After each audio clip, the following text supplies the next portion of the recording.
Welcome in, ladies and gentlemen. It is that weekend. The weekend we have all looked forward to.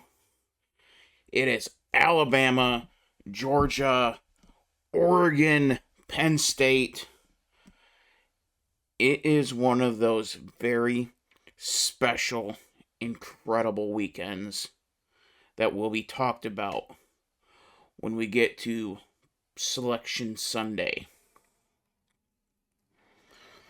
And it will also be talked about in the grand scheme of things for specifically two coaches because they got to get some gremlins off their back. They got to.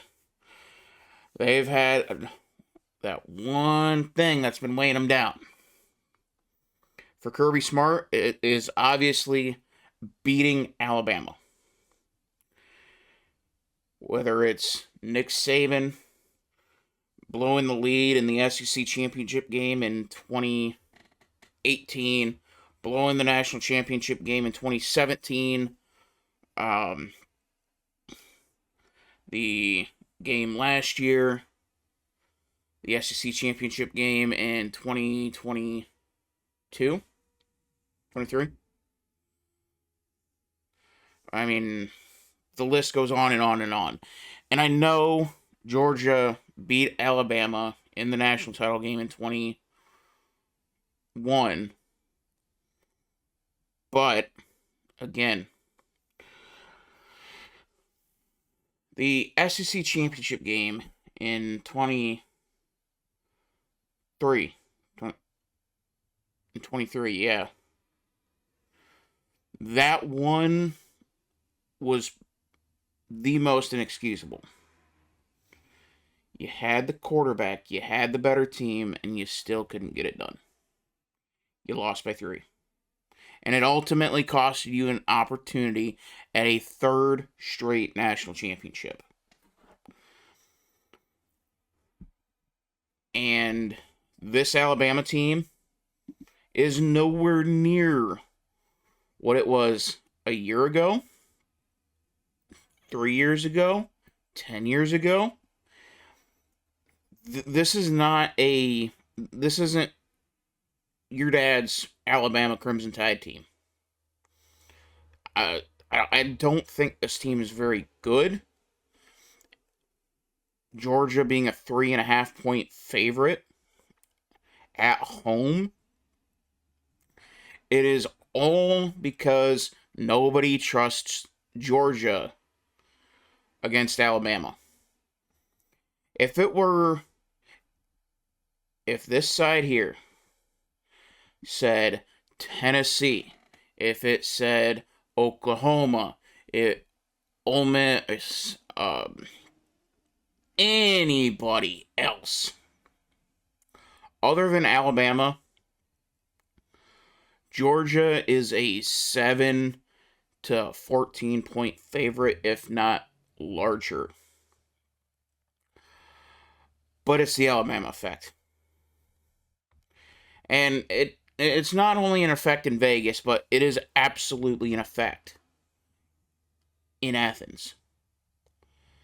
There is a psychological warfare going on with Georgia. And it's going face to face with the boogeyman. It is staring your biggest fear in the face and seeing if you can clock it. Can Georgia get it done against their boogeyman?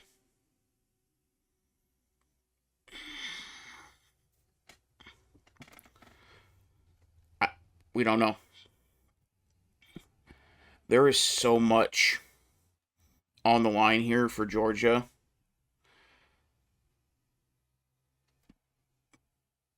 And the main thing, as a Dogs fan, that I am most concerned with is keeping the streak alive.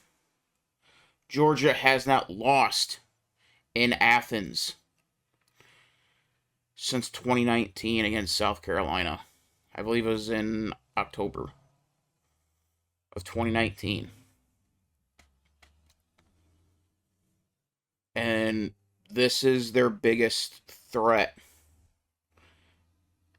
at home.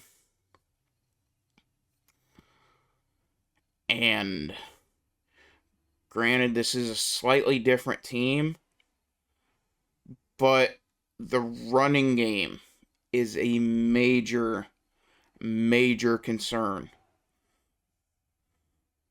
When you look,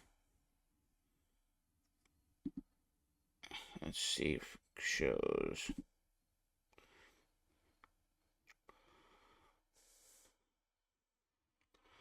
Only 627 yards through 4 games. Or through 3 games, I should say. That is. And 124 of those is coming from Gunnar Stockton.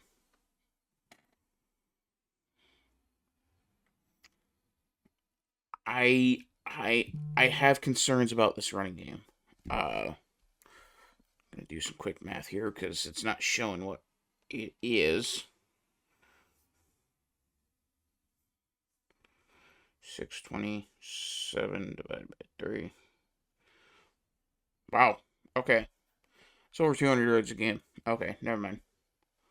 I really thought it was a lot less than that. But when it comes to the...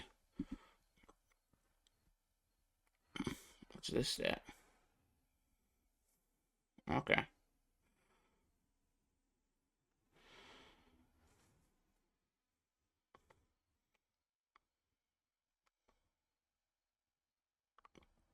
Just sifting through here.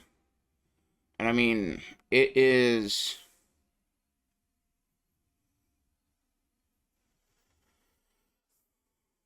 Where's that red zone? Where's those red zone stats? Okay.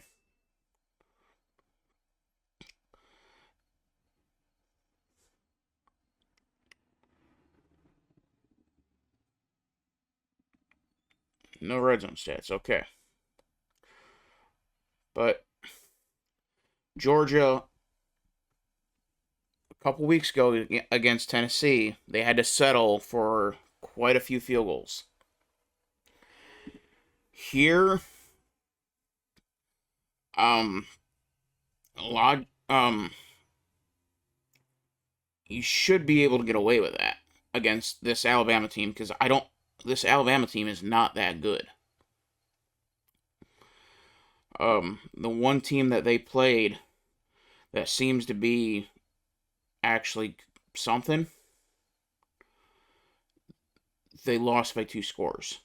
And Georgia is certainly better than Florida State, but again, this is the mental aspect. This is the psychological warfare that goes on between or with Georgia against Alabama. We have seen them time and time and time again, and every single time it is a loss in the most heartbreaking fashion imaginable. Blown leads, insane low percentage plays going Alabama's way. Fighting comeback only to lose it in the end. You name it, Georgia's lost it to Alabama in all the heartbreaking fashions. And that's why the line is what it is. I'm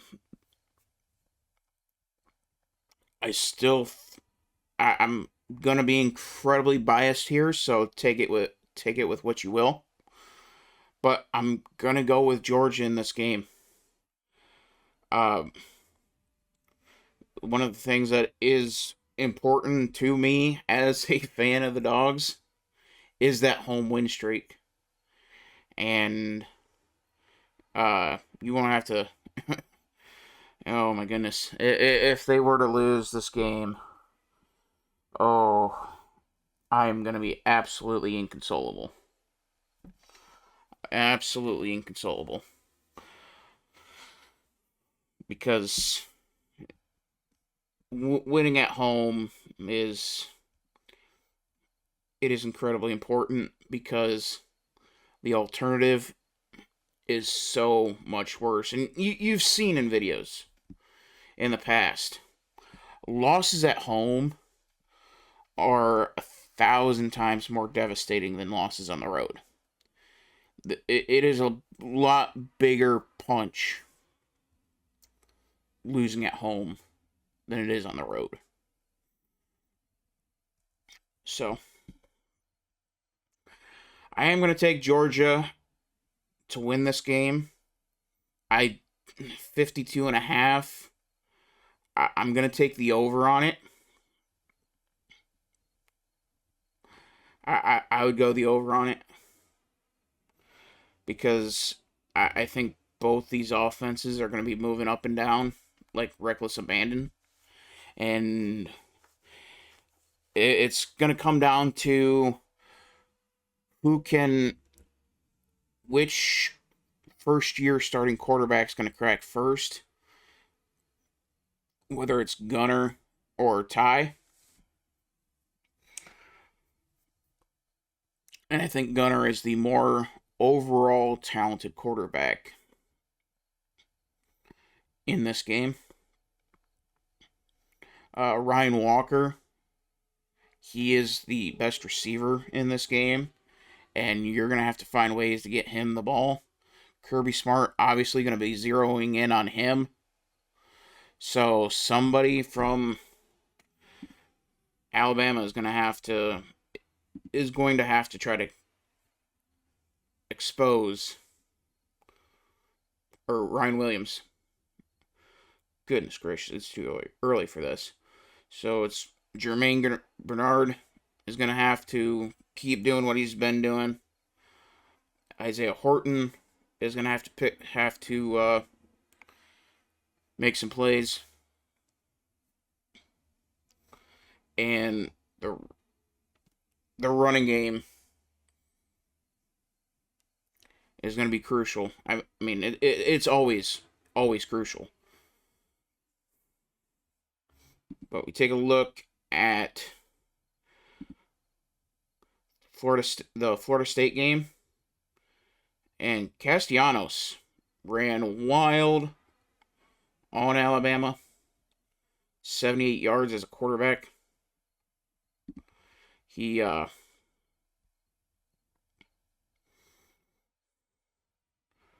gosh. So this game, Nate Frazier for the Dogs is going to have to come in huge.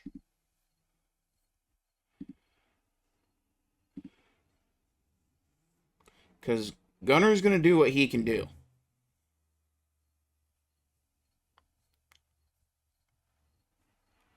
But the Georgia defense is going to have to not get caught off guard by Ty Simpson. And I don't think they will. They got surprised against Mac Jones, who before that game against Georgia, I did not see as a major threat. After that, it was like, okay, this kid's a first-round starter, first-round quarterback. Which, that's a whole different discussion on Mac Jones. But, yeah, I'm just hoping I don't get the Mac Jones Alabama surprise and Ty Simpson. So, Georgia wins. I'm taking the over. This game should quite honestly be a multi-score game. But again, it's against Alabama. And can Georgia get that monkey off their back? Speaking of Boogeyman, Oregon at Penn State.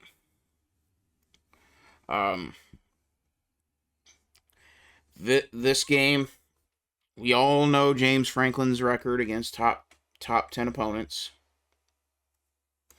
It is not good. Every big game Penn State is in, they lose. This one is at home. I mean, the last number of years before the expansion, Penn State has gone 10-2. With those two games being against a highly ranked Ohio State and a highly ranked Michigan.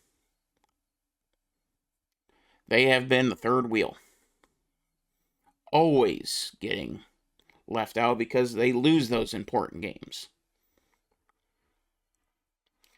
And this is no different. Now, in the Big Ten title game between these two, a year ago, Penn State was able to keep it somewhat close. They were able to stick around.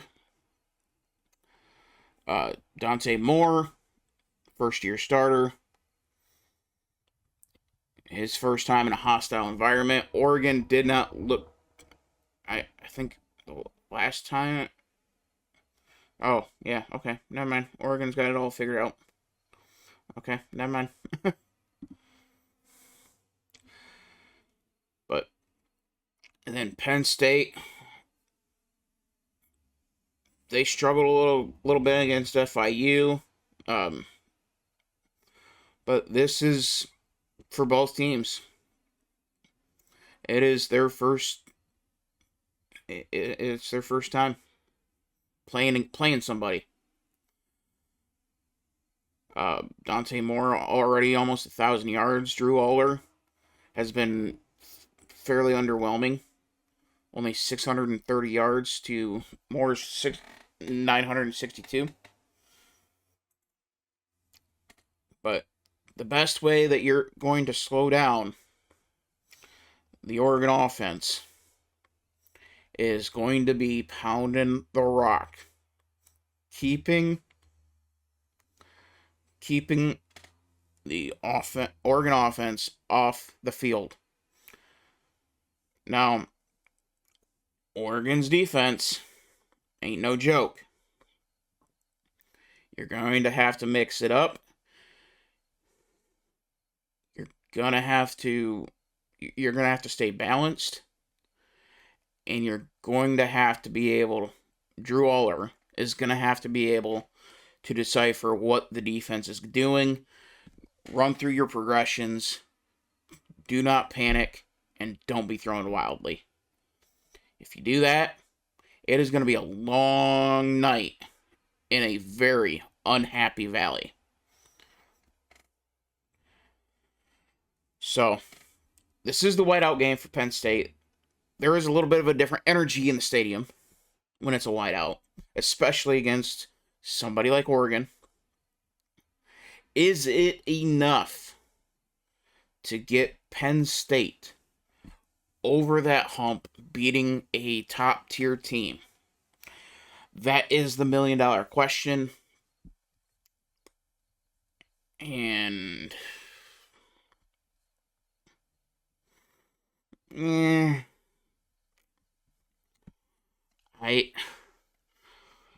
gonna lean no. I can't trust James Franklin.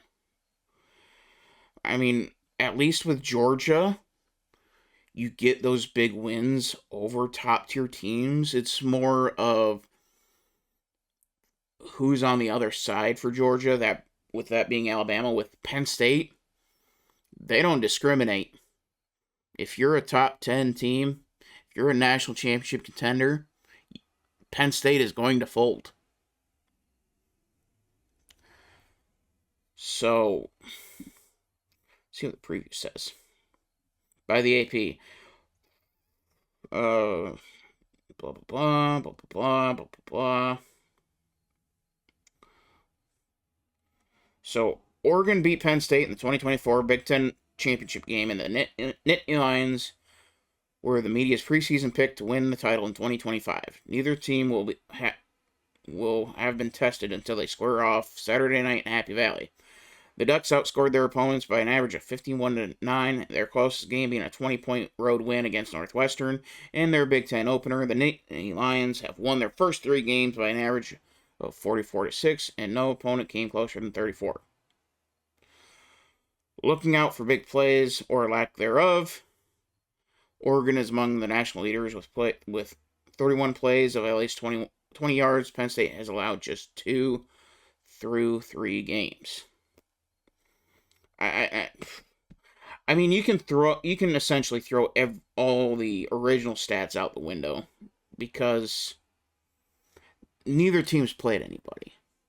We don't know what we're going to get out of this game. We don't know whether Penn State or Oregon are legitimate top 10 teams. We think they both are, but we just don't know.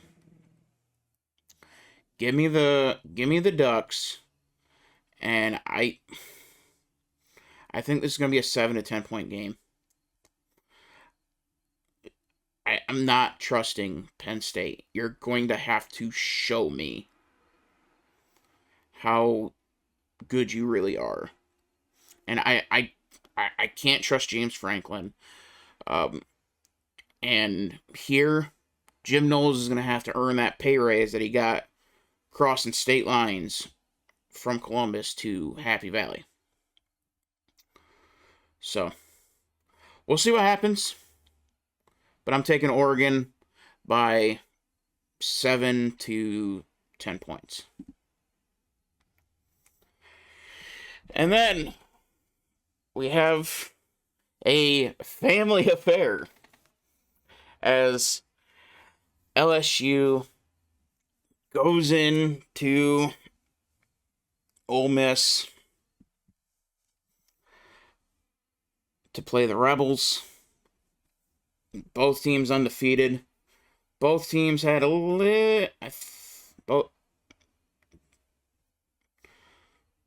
both teams got sort of tested. That 17 to 10 Clemson win isn't as good as what we thought it was at the time. Louisiana Tech, LSU struggled a little bit, and then that 20 to 10 score against Florida. Florida is awful, absolutely awful. They turned the ball over like 5 times in that game, and LSU was still only able to put up 20 points. Where on the other side, you had a fight with Kentucky and a fight with Arkansas. Now, Kentucky, they're one of those teams that they can sneak up on you each and every time. Arkansas, though, they are not good. That is a problem, giving up 35 points to a not very good Arkansas team. 54.5, that should get absolutely smashed. It's gonna require 40 plus points to win this game. So, and a little funny note, Lane Kiffin, the head coach of Ole Miss, his daughter, Lainey Kiffin, is dating LSU's star linebacker,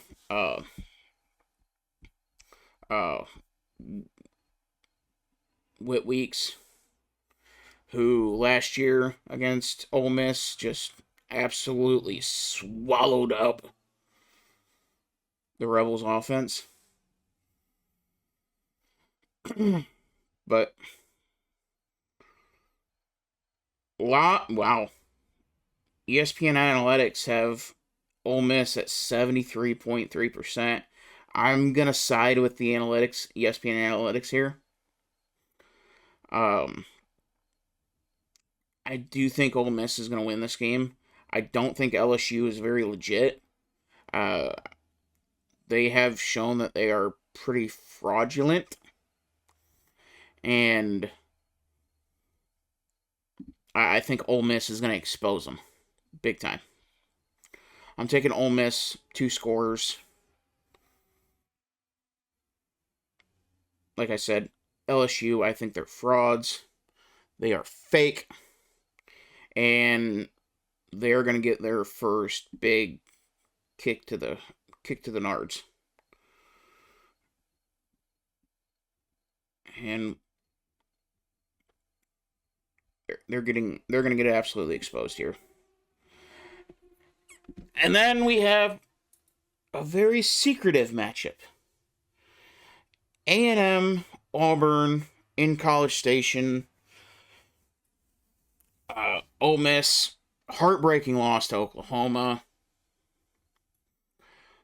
but I will say, um, that game could have gone either way. We did have a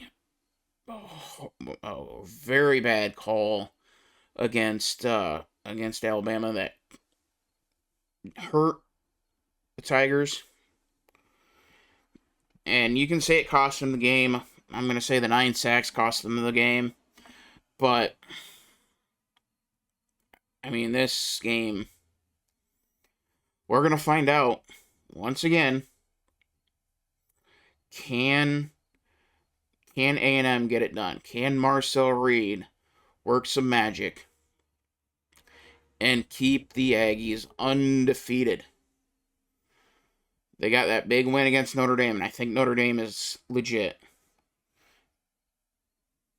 And Auburn gave Oklahoma one hell of a fight in Norman. Because I think both these teams are legit. Auburn proved me wrong. A&M's proven me wrong.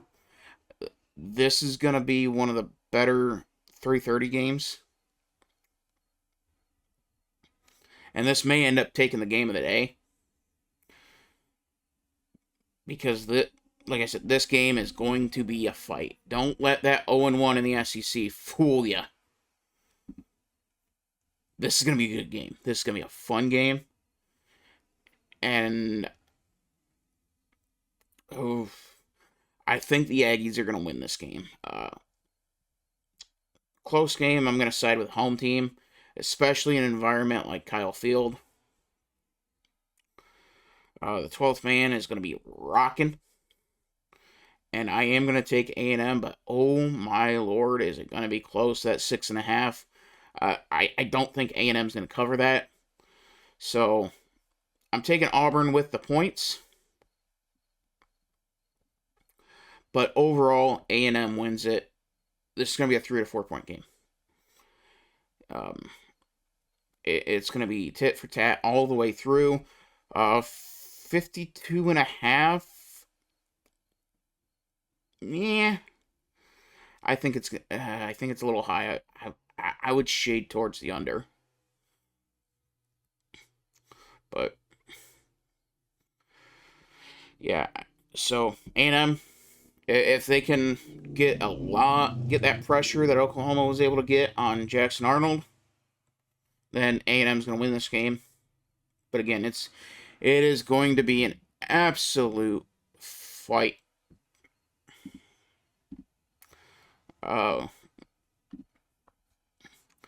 And then a game that not a lot of people are talking about. It's flying right under the radar. Ohio State travels across the country coming off a bye to play the Washington Huskies in Seattle. This game, I have my questions on Ohio State. I really do. That Texas win isn't as legit as what we thought it was. And then they struggle against a veteran Ohio Bobcats team. Jed Fish, tremendous coach. Husky Stadium, tough place to play. Julian Sain, this is his first true road test. And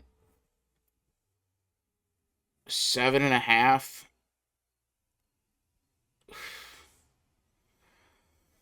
I think Ohio State is going to win this game. Oh, jeez. Oh, Pete.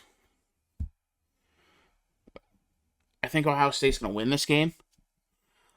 But this is going to be close. This is going to be very, very close. And quite frankly, the only reason why I'm picking Ohio State is because it's Ohio State. They always find a way to win these type of games, home or road. They they find a way to win. And this, I think, is going to be no different. 52.5, I think, is very high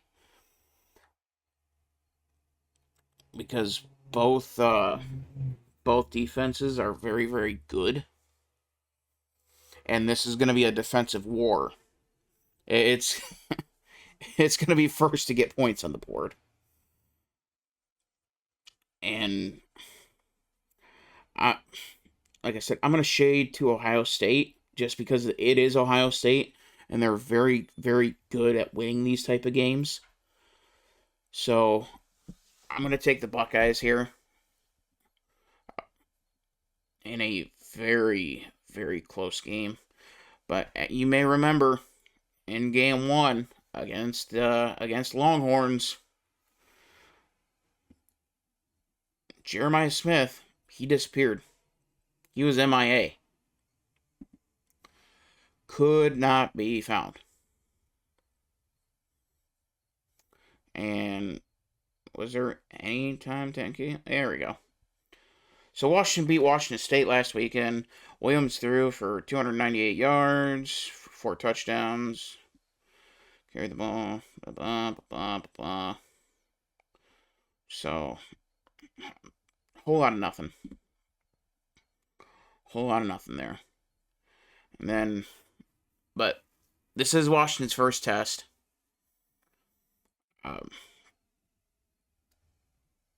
Not a whole lot doing. Washington State, they hung around for a while, but it's a rivalry game, so I'm not putting too much credence on that.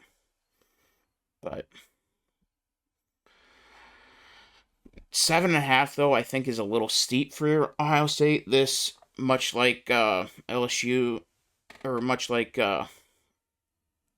Auburn and Texas, or Texas A&M, this is going to be a close fight. I'm going to say it's going to be under 6. Ohio State may get that backdoor touchdown to cover, but for the most part of this game, it's going to be a defensive war. 20 points, I think, is going to be enough to win this game. So, taking the Huskies to cover, Ohio State to win outright. And I get Ohio State's coming off a bye, but again, Husky Stadium is an incredibly tough place to play, especially when you have a big marquee team like Ohio State coming to town. It's going to get that big city very interested. So,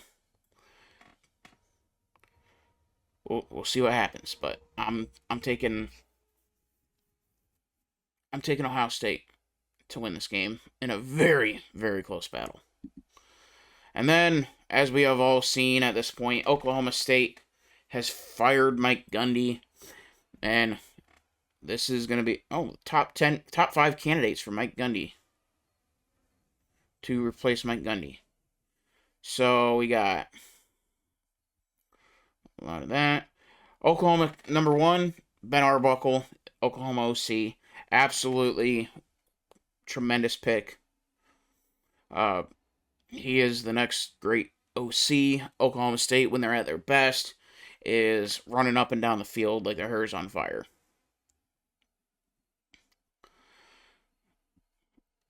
So, I think it's a very, very good pick. Alex Golesh, the UFC head coach, was an assistant under Matt Campbell and had stops at Tennessee, UCF, Illinois, and Ohio State. Tulane coach John Summerall. He's had some success with the Green Wave. 35-10 at Tulane and Troy. Ravens OC Todd Monken. As a Dogs fan, I know exactly who this guy is. tremendous offensive coordinator. Would be at. I'm surprised they got him at number 4. He would be a incredible pickup for Oklahoma State. Obviously, there would be questions on his head coaching ability, because from my memory, he has only been a coordinator. Falcons OC Zach Robinson, interesting pick. Not sure. Former Oklahoma State quarterback, so they could go back home. So I would definitely go between Ben Arbuckle and Todd Monken. Those two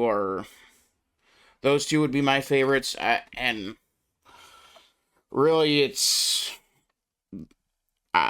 those would be my first 2 calls, and it would just really depend on whether Todd Monken wants to take that leap and go back to college and be the head coach. It's a very different job now than it was when Todd Monken was in college. I mean, head coaches now, they're essentially CEOs as opposed to coaches, having to manage absolutely everything from the NIL to running a football team to managing the roster, the transfer portal, recruiting. I mean, the job is so much different than what it was just 5 years ago.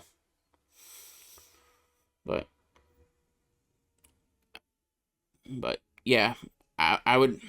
But with Oklahoma State, I'd definitely be looking more at Ben Arbuckle, just to be able to take that golden boy away from Oklahoma before they realize Ben Arbuckle is the reason that they are winning. And we're gonna find out. We're gonna find out over the next couple weeks how crucial Ben Arbuckle is, because the quarterback he came with, he's out. He's going to be out for a month.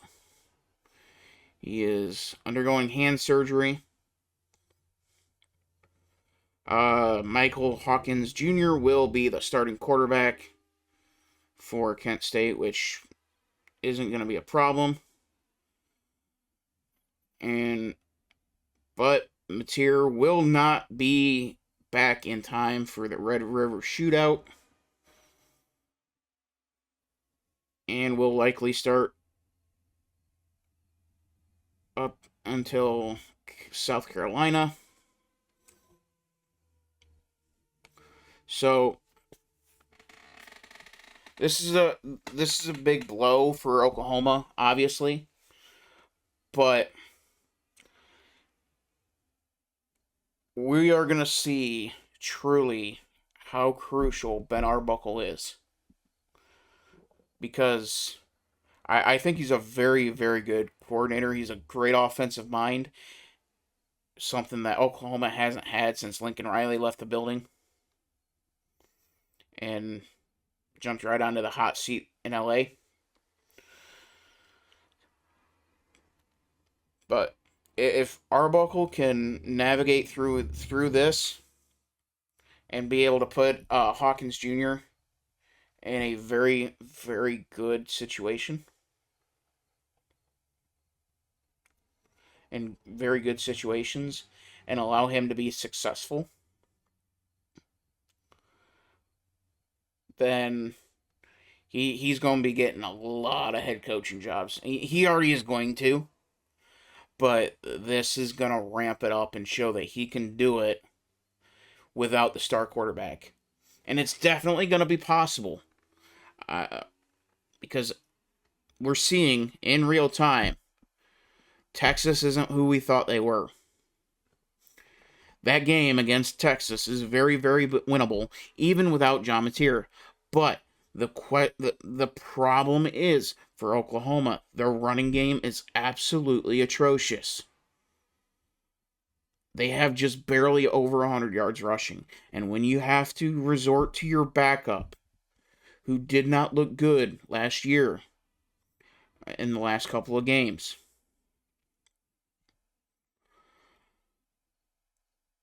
that he played in, he you got to be able to lean on the run game. Jaden Ott's been MIA. The rushing game entirely has been non-existent. As I said last week, Oklahoma is the great experiment. Well, that experiment is going to fail if you don't have John Mateer. And for the next month, there is going to be no John Mateer. So, Kent State won't be an issue. Texas could be a very, very major issue. And hopefully my national championship pick doesn't go up in flames when John Mateer is out. So, hopefully he has a speedy recovery. Hopefully Oklahoma's still in the national championship mix. But in this SEC, there's not going to be a whole lot of opportunity for slip-up. And there are going to be absolutely crucial games. Take a look here.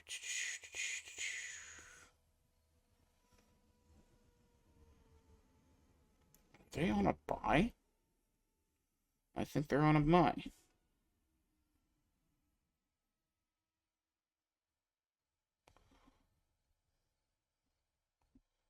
Yeah, they're on a bye this week. But they got Kent State, Texas, and South Carolina. They're going to take Kent State. That's not a concern. Texas is a massive concern. And South Carolina could also be a very massive concern, especially with it being in Williams-Brice. Williams-Brice, very underrated, very tough place to play. So, but it is definitely manageable to come out of this stint 2-1.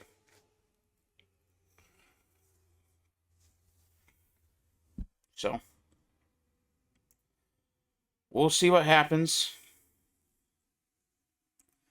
If Oklahoma can come out of this 2-1, they will still have a very good shot at the SEC championship game.